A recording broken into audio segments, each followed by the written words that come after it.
folks, आज हम बात कर रहे हैं how the generation Z is affecting on employee relations. Generation Z हमारे एम्प्लॉय रिलेशंस पर क्या प्रभाव और कैसे प्रभाव डाल रही है, हमें क्या करेक्टिव और प्रिवेंटिव स्टेप्स लेने हैं, उसकी बात करते हैं।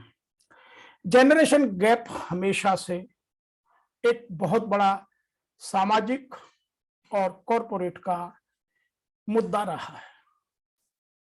जनरेशन में जो पहली जनरेशन है, चाहे वो मिलेनियल्स हो, जनरेशन एक्स हो या बूमर्स हो, वो अपने एक्सपीरियंस के बल पर ये कहते हैं कि हमने ऑर्गेनाइजेशंस को या किसी भी उद्योग को खड़ा किया है और हमने बहुत मेहनत करके इसको यहां तक लाए हैं और जनरेशन जेड हमसे कुछ सीखे और उसी को फॉलो करे। लेकिन जनरेशन कोई भी पुरानी बात को फॉलो नहीं करती, चाहे वो सामाजिक इशू हो, चाहे वो पारिवारिक इशू हो और चाहे वो कॉरपोरेट के या किसी इंडस्ट्री के इशू हो। इसीलिए जनरेशंस गैप हमेशा हर जगह देखने को मिलता है, उसकी वजह से कॉन्फ्लिक्ट होता है। तो आज का हमारा जो मुद्दा है वह केवल एम्प्लॉय रिलेशंस तक सीमित है कि how the generation Z is changing employee relations.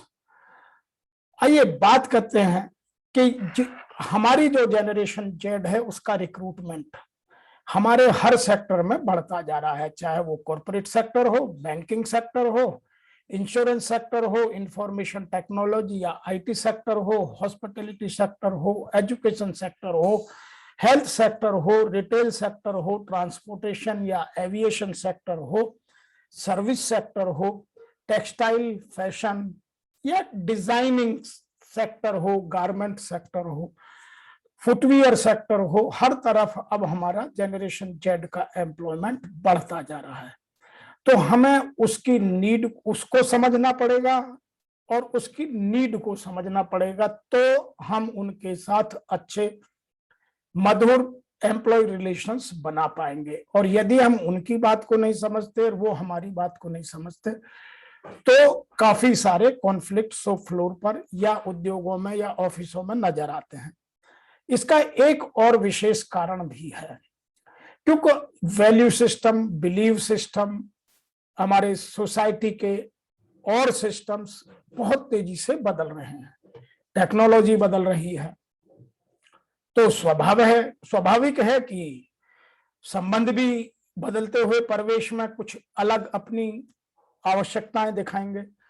इसीलिए हमको पहले उनको समझना कि उनकी विशेषताएं क्या हैं और फिर उनकी आवश्यकताएं क्या हैं, उनको पूरा करना। तो आइए पहले हम जनरेशन जेड की विशेषताएं समझते हैं कि जनरेशन जेड की विशेषताएं क्या हैं।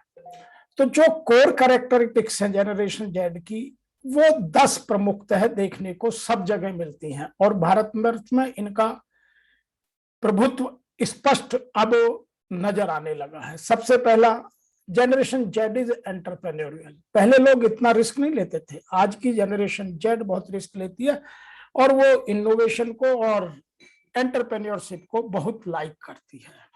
वो कुछ नया करना चाहती है, वो हमारे स्टीरियोटाइप वर्किंग को या पुराने लकीर के फकीर वाली वर्किंग को एज इट इज फॉलो नहीं करना चाहती। Number 2, generation Z is financially focused. तो जो जनरेशन जेड का टैलेंटेड क्लास है वह फाइनेंशियली बहुत स्ट्रॉन्ग और फोकस्ड है। वो समझता है कि पैसा कैसे कमाया जाता है और पैसे से पैसा कैसे बढ़ाया जाता है।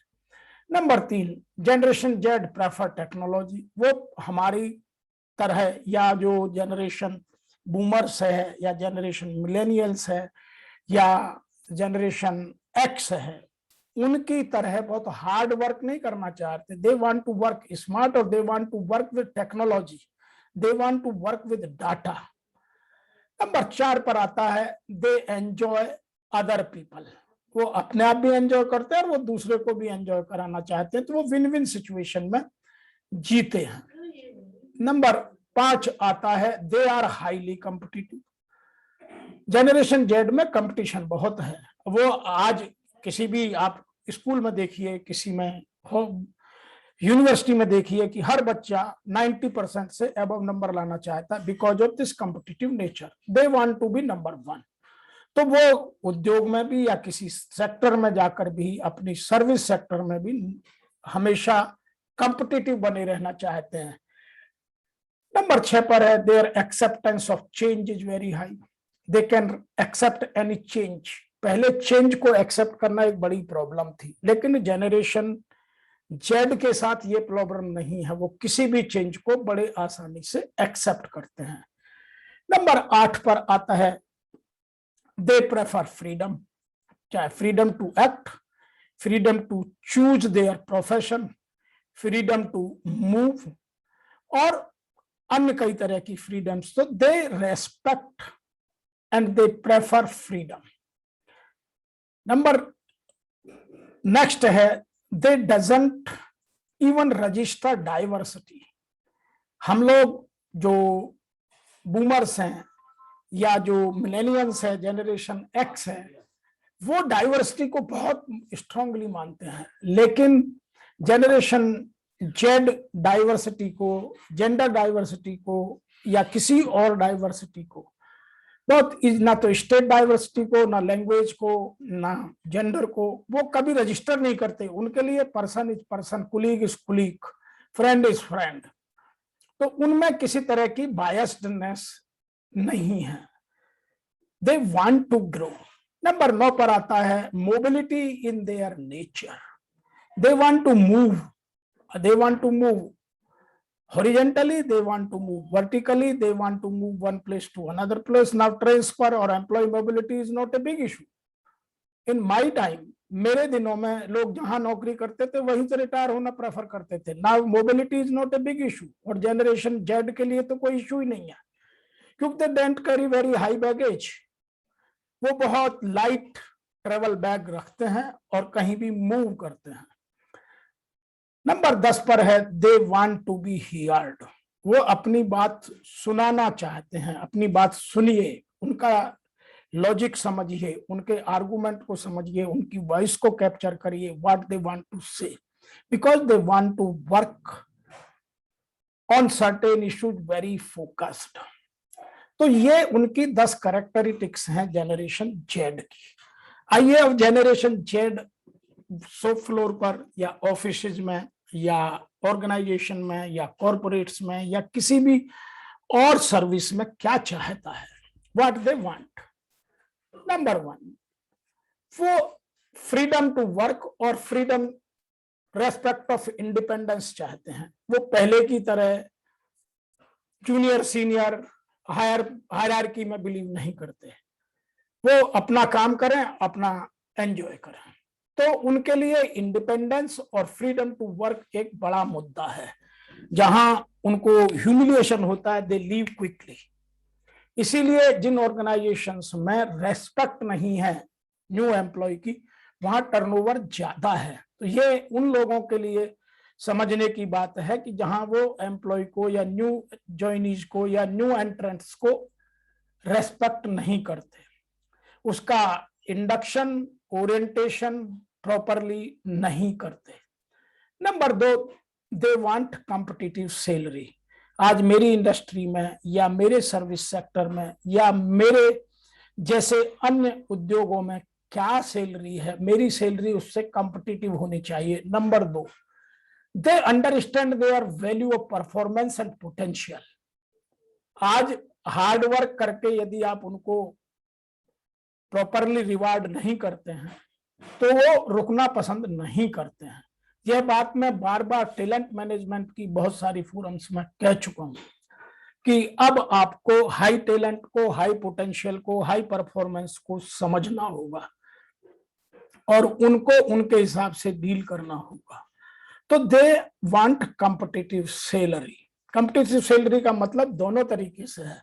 कॉम्पिटिटिव सैलरी का मतलब है उनकी जो सैलरी ज्वाइनिंग पर थी वो और आज जो मार्केट में है वो उनकी परफॉर्मेंस से और इंडस्ट्री से मैच करनी चाहिए। Number 3, frequent employee communication. They want to understand business where they are working. अब पहले की तरह नहीं है कि बिजनेस क्या कह रहा है, they want to connect with the business very effectively, they want to contribute. तो वो फ्रीक्वेंट कम्युनिकेशन चाहते हैं। ऐसा नहीं है कि एमडी ने एक बार कभी एम्प्लॉय के साथ कोई मास कम्युनिकेशन कर लिया या कोई रिटन में लेटर भेज दिया और कम्युनिकेशन हो गया। They want frequent communication. कभी वीकली कोई मेल आए या उनके साथ कोई मीटिंग हो, या कोई और आज की डेट में तो डिजिटल मीडिया इतना हो गया है कि आप कहीं से भी किसी भी एम्प्लॉय के साथ आप भेज सकते हैं, ईमेल से कोई इंफॉर्मेशन ले सकते हैं। तो वो एक स्ट्रॉन्ग कम्युनिकेशन जनरेशन जेड का एम्प्लॉय आज चाहता है। वो आइसोलेशन में वर्क नहीं करना चाहता। He want to digitally or she want to digitally connect with their whole team. Either it may be the lowest person or it may be the top person of the organization. We have to understand it. Number 4 पर आता है social security. उनको work life balance चाहिए, उनके जीवन में social security चाहिए, job security चाहिए। तो उसके लिए भी वो बड़े चिंतित हैं। अभी बीच में जो मिलेनियल्स थे उस टाइम में कुछ नेचर ने बड़ा नहीं किया था, तो वो लोग बड़े अलग तरीके से सोचते थे। तो लेकिन जो जनरेशन जेड है, जिसने इस कोरोना के इफेक्ट को देखा है और समझा है और झेला है, वो अब सोशल सिक्योरिटी को बहुत इंपॉर्टेंट मुद्दा मानती है। नंबर 5 पर आता है अपॉर्चुनिटी फॉर प्रोफेशनल ग्रोथ। वो हॉरिजॉन्टल हो या वर्टिकल हो, इंट्रा हो या इंटर हो, उनको वर्टिकल ग्रोथ चाहिए। उनको यदि प्रोफेशनल ग्रोथ नहीं होगी तो वो अब स्टे नहीं करते हैं, वो एक ऑर्गेनाइजेशन से दूसरी ऑर्गेनाइजेशन में जंप कर जाते हैं। इसीलिए अभी प्रोफेशनल ग्रोथ का मुद्दा, करियर पाथ या लर्निंग अपॉर्चुनिटीज, ग्रोइंग अपॉर्चुनिटीज की बात करना, उनको समझना, उनके साथ कम्युनिकेशन करना बहुत आवश्यक हो गया है। नंबर 6 पर आता है they prefer hybrid work culture. They want flexible timings, they want freedom, they don't want to come to office, they want to work from home or any other place। तो उनका सोचने का तरीका, उनका टेक्नोलॉजी को यूज करने का तरीका, उनका डिजिटलाइजेशन का बेनिफिट लेने का तरीका, आर्टिफिशियल इंटेलिजेंस को यूज करने का तरीका हम लोगों से, या जो जनरेशन एक्स है, मिलेनियल्स है या बूमर्स है, उनसे अलग है। इसीलिए उनको समझना, अब उनके हिसाब से काम करना, तभी हम उनकी इफेक्टिव प्रोडक्टिविटी और इफेक्टिव एम्प्लॉय रिलेशनशिप उनके साथ मेंटेन कर सकते हैं। आज एचआर डिपार्टमेंट पर या जो और इस तरह की सर्विसेज से जुड़े लोग हैं, उन पर प्रेशर ही यही है कि वो एम्प्लॉय की वॉइस को कैसे कैप्चर करें और उसको कैसे सीनियर मैनेजमेंट तक ले जाकर इन टाइम और बिफोर टाइम उसका एक्शन लें, कैसे ब्रिजिंग द गैप एक्टिविटी करें ताकि कभी भी कोई गैप ना बन पाए। नंबर 7 पर है लेटेस्ट टेक्नोलॉजी। अब वो टाइम नहीं है कि पहले की तरह हमने एक बार एक टेक्नोलॉजी लगा दी, हमारे कंप्यूटर ने कोई और लगा ली। आज आप आईटी इंडस्ट्री में देखिएगा, अभी हम 5G की बात करने लगे हैं क्योंकि वर्ल्ड वाइड 7G चल रहा है। उसके अलावा और बहुत सारी टेक्नोलॉजी हैं। आज हम मोबाइल को देखें, लैपटॉप को देखें, अपनी मशीन्स को देखें, किसी फैशन टेक्नोलॉजी में फैशन को देखें, ड्रग इंडस्ट्री में ड्रग्स की इनोवेशन को देखें, हेल्थ इंडस्ट्री में, एजुकेशन सेक्टर में यदि हमने आज अपने आप को अपडेट नहीं किया और उनकी नीड को नहीं समझा, तो अब हम पुराने तरीके से एजुकेशन नहीं दे सकते हैं। तो ये बहुत सारे मुद्दे हैं जो हमको बिफोर टाइम समझना होगा और उनका सॉल्यूशन कर शॉप फ्लोर को उनके हिसाब से रीडिजाइन करना होगा और अपनी जो पुरानी अजम्पशंस हैं और प्रिजम्पशंस हैं, अपने बिलीव हैं, अपना वैल्यू सिस्टम है, उसको रीडिफाइन और रीडिजाइन करना होगा। नंबर 8 पर आता है मोबिलिटी। They want mobility. उनको जरा भी कहीं ह्यूमिलिएशन हुआ तो वो मूव करना चाहते हैं। They are highly mobile. उनके लिए mobility is not a big issue.